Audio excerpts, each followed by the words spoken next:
test run. When he returned, Tay was waiting at the service entrance, seeking revenge for something that has remained a mystery until today. Once Masters came in his range, Tay pulled out a black semi-automatic 9mm pistol and fired a single shot, striking Masters in the spinal cord.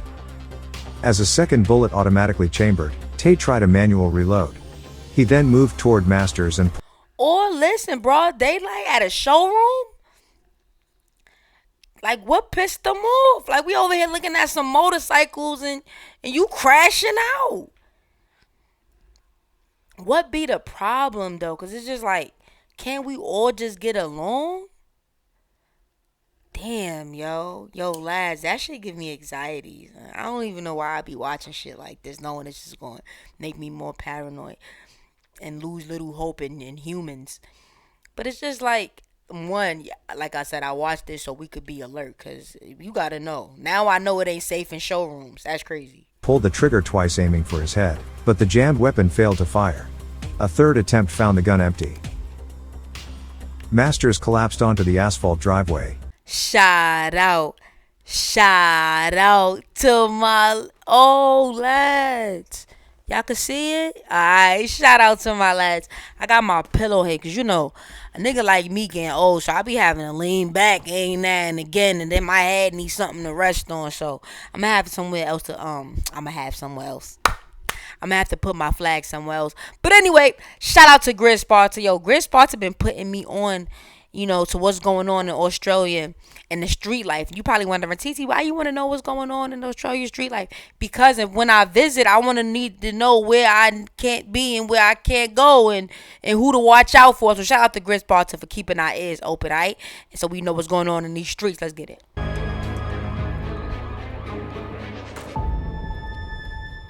A high-ranking tribesman enforcer who came within inches of killing the Killer Bees boss has now walked free from prison, even as the threat of deadly revenge between the once close allies still lingers. Augustino Tay, 45, was sentenced to 7 years imprisonment for wounding. Yo, wait. First of all, just gotta turn up.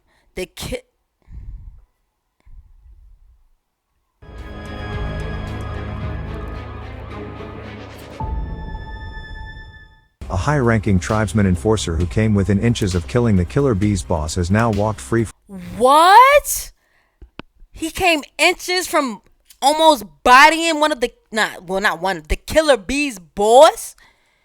And they about to let him free? Oh no, he's freed? I just read the title. I just seen Grid Sparta and was like, oh, I haven't got to Grid Sparta in a while. What? Yo, nah. What y'all think about to go down, lads? From prison, even as the threat of deadly revenge. You know, niggas is about to be getting their head knocked off their shoulders. You already know that, bro. Between the once close allies still lingers. Augustino Tay, 45, was sentenced to 7 years imprisonment for wounding with intent to cause grievous bodily harm. He already had a long rap sheet, including serious violence, multiple stints behind bars, and various Damn, yo, that lad looked like the type of lad, like, y'all know what I'm about to say. Get the fuck out of his way. You know what I mean? Even if you selling cookies, get the fuck out of his way. Yeah, come on now. You really think if you selling cookies, you gonna offer some cookies to this nigga? Exactly. Get out this lad way, yo. Property crimes spanning 5 pages. His sentence began in May 2020 and was set to end in April 2026. However, he was released on parole this week. Tay was the sergeant-at-arms for the Tribesmen Motorcycle Club, while his victim, Joshua Masters, is the founder of the Killer Bees gang. In April 2019, Masters visited a Harley-Davidson showroom in Newmarket, Auckland, and took a motorbike for a test run. When he returned, Tay was waiting at the service entrance, seeking revenge for something that has remained a mystery until today. Once Masters came in his range, Tay pulled out a black semi-automatic 9mm pistol and fired a single shot, striking Masters in the spinal cord. As a second bullet automatically chambered, Tay tried a manual reload. He then moved toward Masters and Or listen, broad daylight at a showroom? Like, what pissed them off? Like, we over here looking at some motorcycles and you crashing out. What be the problem, though? Because it's just like, can't we all just get along? Damn, yo, lads, that shit give me anxiety. I don't even know why I be watching shit like this, knowing it's just going to make me more paranoid and lose little hope in humans. But it's just like, one, like I said, I watched this so we could be alert, because you gotta know. Now I know it ain't safe in showrooms. That's crazy. Pulled the trigger twice, aiming for his head, but the jammed weapon failed to fire. A third attempt found the gun empty. Masters collapsed onto the asphalt driveway, pinned beneath his heavy Harley-Davidson as chaos erupted around him. After the shooting, Tay fled the scene but later walked into a police station where he was arrested and refused bail. Tay later appeared in the Auckland District Court, where he expressed deep regret and claimed he sought restorative justice, an attempt to repair a bond shattered by bloodshed. The restorative justice process focuses on repairing the harm caused by a crime rather than simply punishing the offender. It involves a meeting or dialogue between the victim, the offender, and Well, I'm sure he's changed, Thoughts and prayers to everybody in this unfortunate situation. And I'm highly positive he's a changed man now. I mean, look what happened. You spend 7 years in jail, you gotta change. You gotta change. Look at Spanion. He changed. I could think of a lot of rappers that changed. A lot of people that went to jail and they changed their life around. Jail can change you. Look at Shine, you know? sometimes other affected parties, where they can discuss the crime, its impact, and how the harm can be repaired. When asked about the friendship that had once been inseparable, Tay said, "Josh was my brother. I loved him. He always had my back, and I had his." But despite his remorse, Masters refused to participate in the restorative justice process. The reasons behind the fracture between the two remain shrouded in mystery. Both men, bound by an unspoken code of silence, have kept the truth locked away, leaving only the remnants of a brotherhood. See, now that's real shit right there. You heard that?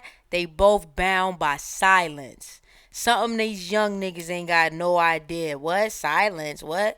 Keep quiet? What? You don't want me to rap about my crimes? What do you mean? Huh? What? Destroyed by betrayal.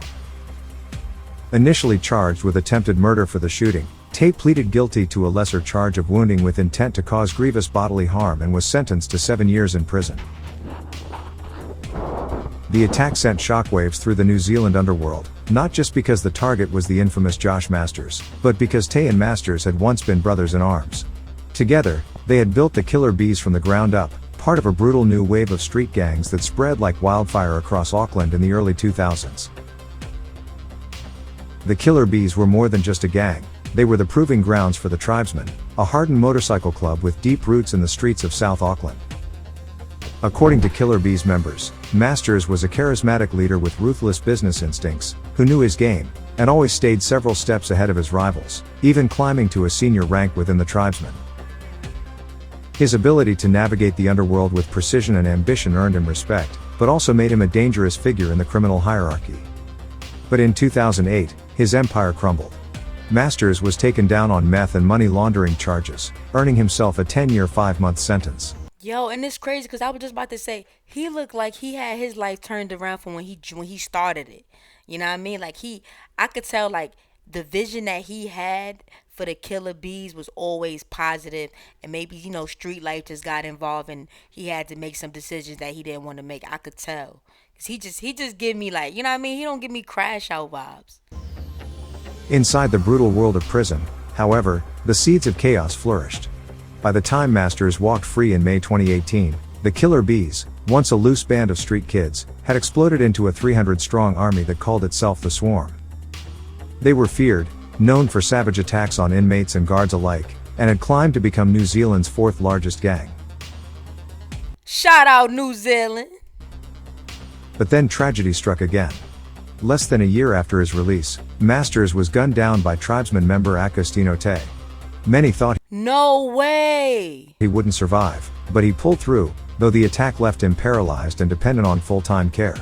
No way, man. That's damn. I wish we could just all get along, yo. Can you imagine how great that would have been? Like this, you could tell he was like the Nipsey Hussle of this bikie gang. You know what I mean? Or should I say bikie organization? You could tell. After spending a long time in hospital and rehabilitation, Masters once again took control of the Swarm and made a rare public appearance at the Killer Bees annual gathering in 2022, where he was seen riding a custom quad bike. Meanwhile, Now that's gangster. Now that's gangster. Like, oh, you thought y'all finished me? Huh? Nah, I'm right here, lad. We some lads in the hood. back in Ottawa, his old turf had shifted. Many of his original brothers had abandoned the Bees' colors, pledging loyalty to the Tribesmen and reclaiming control of the streets they once ruled together. Master's return was anything but a hero's welcome. It was a powder keg. Old alliances shattered, and gunfire marked his battle to drag the Killer Bees back from the shadows, this time as a full-fledged gang wearing stark white patches that demanded respect, or blood. After several years of relative peace, the gang rivalry reignited in 2022 with a series of tit-for-tat shootings and firebombings across Auckland, threatening to spiral out of control. While no one was seriously injured, there were growing concerns about the heavy firepower used by both sides and the risk of innocent bystanders being caught in the crossfire.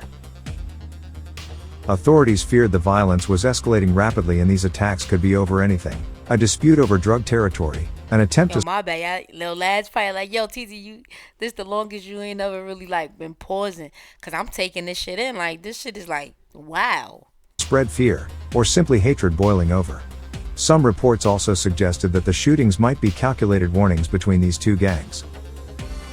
As the violence continued to spiral, See, warnings. I like that, cause that way you could live. It's like, bow, bow. Yo, leave us alone. Nobody dies.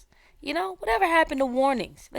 I like warnings. Warnings is like, fuck around, you're gonna find out. Now it was just, you're gonna find out. It's like, damn, you didn't even give me an example of what would have happened. out of control, the pressure mounted on both gangs, forcing them to reconsider their actions before the situation could escalate beyond repair. The escalating attacks drew unwanted attention from law enforcement and the public, pushing both sides to the brink. Cause the beef don't do shit but fuck the money up and make the business hot. You know what I mean?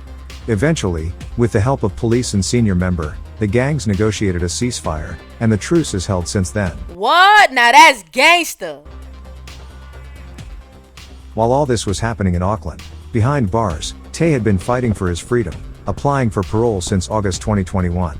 Each attempt ended in rejection, pushing his hopes further away. After almost 5 years, in 2025, he tried again, seeking release to a house his family had arranged, claiming he had left the gang and surrendered his patch. But the parole board rejected the plan, deeming the proposed accommodation unsafe. The small town would quickly expose his presence, creating a serious risk to both him and the community. The board saw no new value in the plan and refused parole again. However, in his latest hearing just last week, Tay was granted release to supported accommodation under strict conditions for the next. Yo, but if they all cool now, cause they said they called truce, so they all good now, like, right? I mean, how that work? Drop a comment, let me know. 6 months. These included an overnight curfew monitored by an electronic bracelet, drug and alcohol testing, and a ban on associating with anyone from the Tribesmen or Killer Bees gangs. With Tay granted release, it will be interesting to see whether his freedom ignites any form of retaliation, especially considering the deep-seated animosity between him and the Killer Bees. I mean, but they should be. Y'all gotta let me know. With old alliances still holding power, authorities remain on high alert, concerned about the dangers that could arise not only for Tay but for the community at large. The looming question is whether this fragile peace will hold, or if the shadow of revenge will disrupt the already tense equilibrium. I mean, I feel like at some point,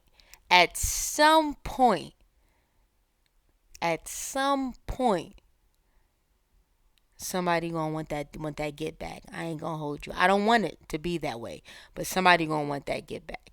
I don't want it to be that way, but just be careful in these streets, lads, man. Whatever the case, we will keep you posted. Yeah, man. Shout out to Grid Sparta. I don't know why I say that. It's just something about Sparta. It just makes you want to say that.